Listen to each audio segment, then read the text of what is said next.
keluar negeri dengan cara saya. Kenapa harus sekolah? Itu pertanyaan yang menyakitkan buat kita, Bu. Menyakitkan gak, Bu? Jadi apa generasi ini kalau pikiran anak-anak itu seperti itu adanya?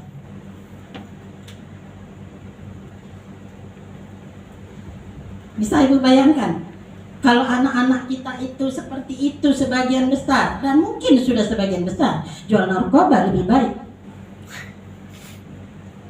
Benar nggak? Benar, Bu, pasti. Siapa yang punya pengalaman dengan itu? Yuk. Silahkan Pak. Ini tantangan kenyataan anak kita itu. Baik, terima kasih kesempatan ini pengalaman semuanya.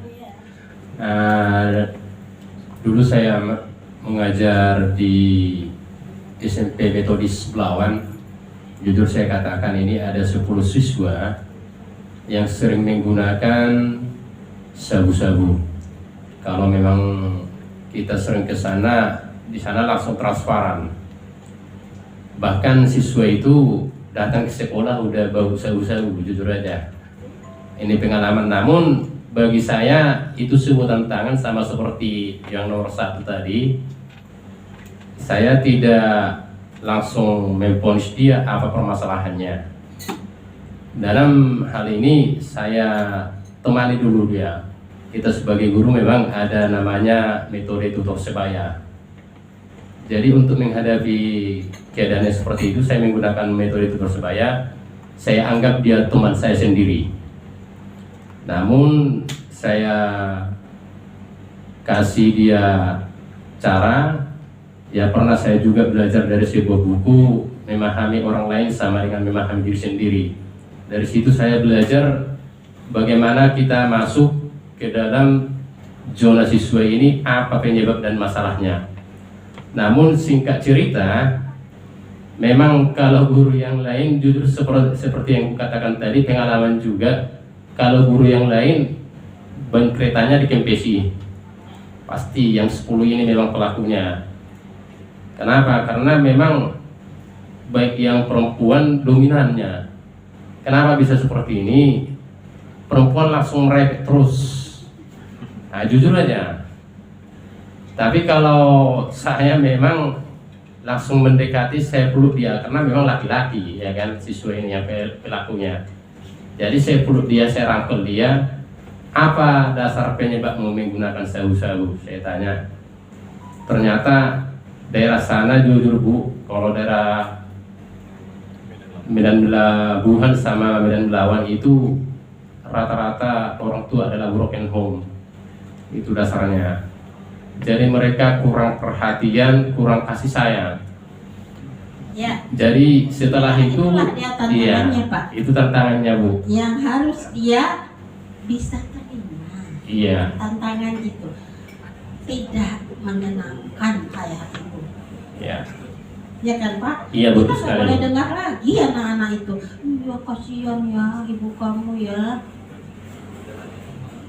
Sekarang apa yang kamu buat nak? Iya Bu. Nah, gitu.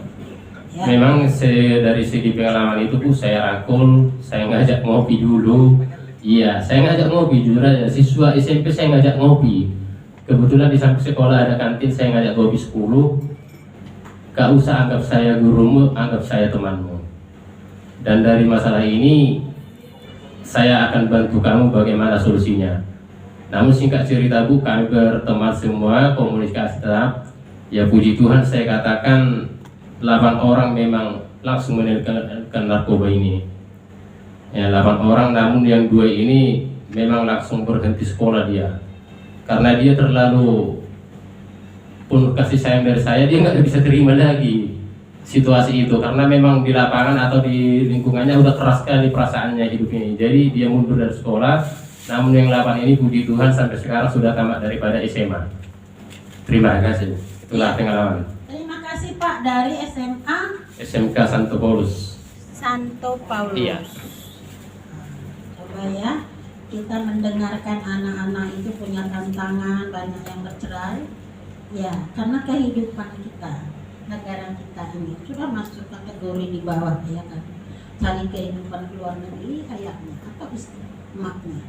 pergi keluar. Akhirnya tinggal anak sama nenek, mungkin sama udah, mungkin sama siapa. Nah itu kan tantangan gitu. Tapi dengan keadaan kehidupan itu anak nggak bisa kita sebut, kita salahkan orang tua lagi gitu loh. Ini yang kita maksud. Dia tidak kita bisa katakan iyalah mama saya ribut aja. Nggak bisa lagi kita terima itu. Kamu jadi apa ke depan, itu yang penting. Kita bangun itu kan. Nah, kita bangun itu pada dirinya. Nanti kita lakukan apa ya. Jadi ini sekarang supaya dia keluar dari zona nyaman, hadapi tantangannya, terus lakukan yang terbaik untuk guru, untuk orang tua, untuk teman, siapa yang dia dekat, supaya dia tumbuh sehat. Kalau dia tidak berinteraksi dengan orang lain, tak sehat di kamar saja. Itulah main HP terus. Akhirnya inilah jalur masuk narkoba. Yang pertama, penggunaan melalui teknologi. Dia punya teman meskipun di kamar. Nah, itu penelitian yang saya temukan. Bimbingan rohaninya 0. Padahal itu sangat signifikan untuk narkoba. Bimbingan untuk kesehatan. Kalau kita sebut dia harus sehat mental, nggak punya, terbiarkan. Ini yang kita sebut tak terdidik. Meskipun ada pendidik di kelas, yakinkah ibu di kelas ini tak terjadi yang disebut tak terdidik anak? Saya tanya, ini tantangan kita Bu. Saya katakan bisa terjadi di kelas, ada guru, ada siswa, tapi proses pendidikan tidak terjadi. Siapa yang bisa menjawab tantangan ini, ibu guru? Benarkah itu? Apa keberatan? Enggak lah Bu, enggak mungkin lah, kami kan pendidik. Tidak terjadi proses pendidikan meskipun di dalam ada pendidik. Ya Pak, silahkan berikan mic-nya. Kan kita mengkritisi supaya sampai reaching out-nya ya kan? Ya. Tes ya.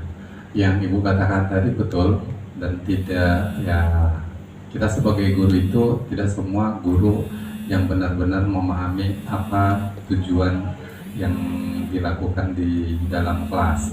Kenapa? Yang Ibu katakan tadi itu saya sepakat. Ada beberapa guru ini hanya sekedar guru saja. Tidak semua guru yang benar-benar memahami bahwa dirinya sebagai pendidik. Kenapa seperti itu? Dia hanya kadang menyampaikan materi. Ada yang main game, ada yang duduk, ada yang tertidur, ada yang tidak memahami apa yang diterangkan. Mungkin kurang interaksi, ada ya, pasti di setiap sekolah pasti ada seperti itu gurunya, dan itu nggak akan tersampaikan apa tujuan dari pembelajaran yang strukturnya yang diinginkan. Kira-kira seperti itu Bu. Jadi sekolah kita juga pasti ada gurunya, ada. Ya, saya langsung aja 5 alat pendidikan yang mesti ada pada guru. Ketika 5 ini ada, itulah anak terdidik dengan baik. Kalau ini tidak ada, coba betulkan pendidikan itu yang saya kerjakan. Itu ya, 1, contoh. Kita jadi contoh dalam berbahasa, contoh berpakaian, contoh bersikap, contoh bekerja keras, contoh menghadapi tantangan, contoh untuk jujur. Semua untuk tumbuh anak yang kita mau, jujur yang kita mau, kerja keras yang kita mau. Seperti apa? Contoh. Kedua, wibawa. Alat yang kedua, wibawakah kita? Artinya apa? Apa yang kita katakan Yuk nak, besok ini kita selesaikan hari ini, besok ibu akan nilai. Nah, di sini. Benarkah besok dinilai? 2. Adakah itu di kelas kita? Sehingga dia betul mengerjakannya, besok berharap nilai. Besok berharap pasti guru saya menilai. Besok pasti ditanya. Besok pasti saya ketemu. Sehingga terjadilah aktivitas apa yang kita harapkan di bawah. Yang ketiga, kasih sayang. Ya, apa itu kasih sayang? Kita ini punya interaksi. Pendidikan itu kan interaksi. Mata, mulut, ini semuanya menunjukkan pengaruh pada interaksi. Ketika interaksi ini baik, kasih sayang muncul, dia akan hebat pada kita. Itu mendidik, dia akan hebat pada kita. Tapi ketika kita tidak pernah melihat matanya, tidak pernah menyebut namanya, ya, jadi dia terabaikan.